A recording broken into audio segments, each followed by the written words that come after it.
आदिवासी विद्यार्थ्यांचा विविध मागण्यांसाठी उपोषणाचा आज 13वा दिवस आहे। आपण पुण्यातील जे आदिवासी वसतिगृह आहे मांजरी येथे आहोत। आपण पाहू शकतो की खरं तर जे आदिवासी विद्यार्थी आहेत ते आपल्या मागण्यांसाठी अजून देखील उपोषणावरती ठाम आहेत। एकंदरीत आपण पाहू शकतो की 4 ते 5 विद्यार्थी आहेत ते अजून उपोषणाला बसलेले आहेत आणि जे 2 विद्यार्थी आहेत यांची प्रकृती आहे ती अस्वस्थ आहे। एकंदरीतच त्यांना ससून रुग्णालयामध्ये देखील दाखल करण्यात आलेला आहे। खरं तर 13वा दिवस आज सुरू झालेला आहे। मात्र काल जे लोकसभेचे विरोधी पक्षनेते आहेत राहुल गांधी यांनी एक मुख्यमंत्री देवेंद्र फडणवीस यांना एक पत्र लिहिलेलं आहे। या पत्रामध्ये त्यांनी असं नमूद केलेलं आहे की आदिवासी विद्यार्थ्यांच्या ज्या मागण्या आहेत त्या तातडीने मार्गी लावा।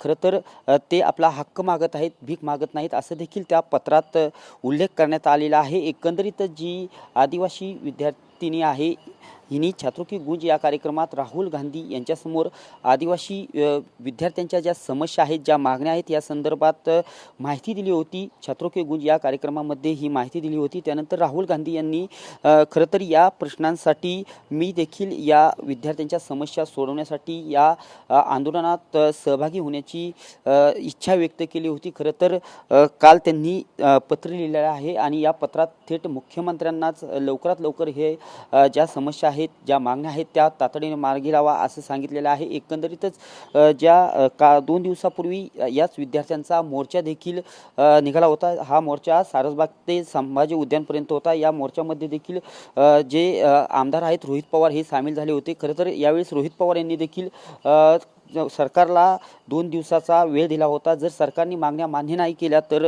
सरकारला महागात पडेल असं देखील एक इशारा दिला होता। त्यानंतर खरं तर आज 13वा दिवस आहे, मात्र अजून देखील या विद्यार्थ्यांच्या मागण्या आहेत या मान्य होताना दिसत नाहीत। एकंदरीतच 2 विद्यार्थी आहेत हे आत्ता प्रकृती अस्वस्थ झाल्यामुळे खरं तर हॉस्पिटलमध्ये दाखल आहेत, परंतु अजून देखील काही विद्यार्थी आहेत यांची देखील प्रकृती अस्वस्थ वाटताना दिसते। एकंदरीतच या मागण्या लवकरात लवकर मान्य व्हाव्यात यासाठी विद्यार्थी आहेत ते अगदी उपोषणावर ठाम आहेत। अनेक ठिकाणी राज्यभरात आंदोलनं होत आहेत, मात्र अजून देखील सरकार याबद्दल कोणत्याही प्रकारचं पाऊल उचलण्यास तयार नाही। मात्र काल जे शिष्टमंडळ आहे आदिवासी विद्यार्थ्यांचं हे काल आदिवासी मंत्री आहेत यांना भेटलेलं आहे। खरं तर त्यांच्या मागण्या त्यांनी आदिवासी मंत्र्यांकडे मांडलेल्या आहेत। मात्र ज्या मागण्या आहेत त्या आम्हाला लेखी स्वरूपात द्याव्यात अशी मागणी आहे ती विद्यार्थ्यांनी केलेली आहे। मात्र काल जे लेखी आश्वासन त्यांना मिळालं नाही, त्यामुळे पुन्हा एकदा विद्यार्थी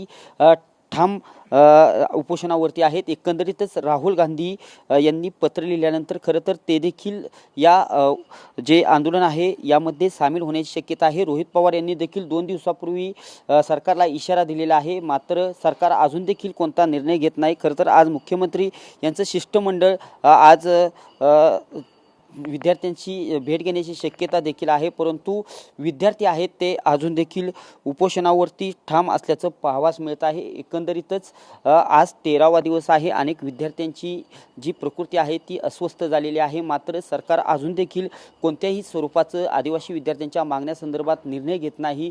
आम्ही आमच्या मागण्या पूर्ण होईपर्यंत उपोषणावर ठाम राहणार असं विद्यार्थी सांगत आहे। मात्र विद्यार्थ्यांची प्रकृती अस्वस्थ होत आहे आणि सरकार अजून देखील पाहण्याची भूमिका घेत आहे। त्यामुळं कधी निर्णय घेतंय किंवा मुख्यमंत्र्यांचं शिष्टमंडळ यांना कधी भेटतंय हे देखील पाहणं तितकंच महत्त्वाचं ठरणार आहे। कॅमेरा पर्सन सुशांत सह मी दीपक कापरे, TV9 मराठी, पुणे।